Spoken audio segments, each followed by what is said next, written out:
Tokyo Olympic में कुश्ती के लिहाज से भारत के लिए बुधवार का दिन बेहद शानदार रहा, क्योंकि फ्री स्टाइल पहलवान हरियाणा के लाल रवि दहिया ने पुरुषों के 57 किलोग्राम वर्ग में फाइनल के लिए क्वालिफाई कर लिया।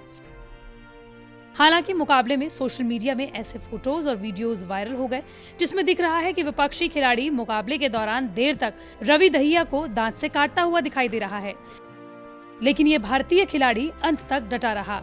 जीत के साथ टोक्यो ओलंपिक में अपने अभियान की शुरुआत करने वाले रवि दहिया ने मंगलवार को पहले प्री क्वार्टर फाइनल में कोलंबिया के रेसलर ऑस्कर टिगेरेरोस उर्बानो को मात दी। उसके बाद 57 किलोग्राम कैटेगरी के क्वार्टर फाइनल में बुल्गारिया के जॉर्डी वेंगेलोव को 14-4 से हरा दिया। रवि ने सेमीफाइनल्स में जीत पाई। रवि ने सेमीफाइनल्स में कजाकिस्तान के नूरिस्लाम सानायेव को हराकर फाइनल में अपनी जगह पक्की कर ली, लेकिन इस सेमीफाइनल्स मुकाबले में विपक्षी पहलवान की ओर से खेल भावना बिल्कुल नहीं दिखाई दी। 23 साल के दहिया कजाकिस्तान के नूरिस्लाम सानायेव के खिलाफ जब 7-9 से पीछे चल रहे थे, तभी उन्होंने विक्ट्री बाय फॉल के जरिए अपनी जीत सुनिश्चित कर ली। हालांकि इस दौरान कजाकिस्तान का पहलवान रवि दहिया को अपने ऊपर से हटाने के लिए लगातार उनकी बाजू को काटता रहा, लेकिन ये भारतीय शेर डटा रहा। 1997 में रवि दहिया का जन्म हरियाणा के सोनीपत जिले के नहरी गांव में हुआ। उनके पिता एक किसान थे, लेकिन उनके पास अपनी जमीन तक नहीं थी। वो किराए की जमीन पर खेती किया करते थे।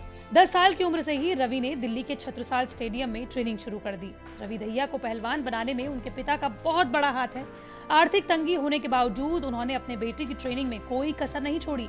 उनके पिता राकेश हर रोज अपने गांव से छत्रसाल स्टेडियम तक की 40 किलोमीटर की दूरी तय कर रवि तक दूध और फल पहुंचाते थे। जब रवि ने 2019 में वर्ल्ड चैंपियनशिप में ब्रॉन्ज जीता था, तब भी उनके पिता उनके इस मैच को देख नहीं सके थे, क्योंकि उस वक्त वो अपना काम कर रहे थे ताकि रवि को अपने सपने पूरे करने में कोई दिक्कत ना हो। 2015 जूनियर वर्ल्ड रेसलिंग चैंपियनशिप में रवि की प्रतिभा नजर आई। उन्होंने 55 किलोग्राम में सिल्वर मेडल जीता, लेकिन सेमीफाइनल्स में चोटिल भी हो गए। इसके बाद सीनियर वर्ग में करियर बनाने के दौरान चोट के कारण उन्हें पीछे हटना पड़ा। 2017 के सीनियर नेशनल्स में चोट्स ने उन्हें परेशान कर दिया। इस कारण उन्हें कुछ समय मैच से दूर भी रहना पड़ा। उन्हें पूरी तरह से ठीक होने में करीब 1 साल लगा। हालांकि चोट के कारण लगे ब्रेक के बाद उन्होंने उसी जगह से वापसी की जहां से छोड़ा था। रवि ने बुडापेस्ट में 2018 वर्ल्ड अंडर 23 रेसलिंग चैंपियनशिप में 57 किलो कैटेगरी में सिल्वर पर कब्जा किया। रवि ने 2019 के वर्ल्ड चैंपियनशिप के सिलेक्शन ट्रायल में सीनियर रेसलर उत्कर्ष काले और ओलंपियन संदीप तोमर को हरा दिया। 2020 भी रवि के लिए काफी अच्छा रहा। कोरोना से पहले मार्च में दिल्ली में हुए एशियन रेसलिंग चैंपियनशिप में उन्होंने गोल्ड जीता था। रवि दहिया ने 2019 में कजाकिस्तान के नूर सुल्तान में हुई वर्ल्ड रेसलिंग चैंपियनशिप में ब्रॉन्ज मेडल जीतकर ओलंपिक के लिए क्वालिफाई किया था। 5 फीट 7 इंच की लंबाई वाले दहिया अपनी कैटेगरी में सबसे लंबे पहलवानों में से एक हैं।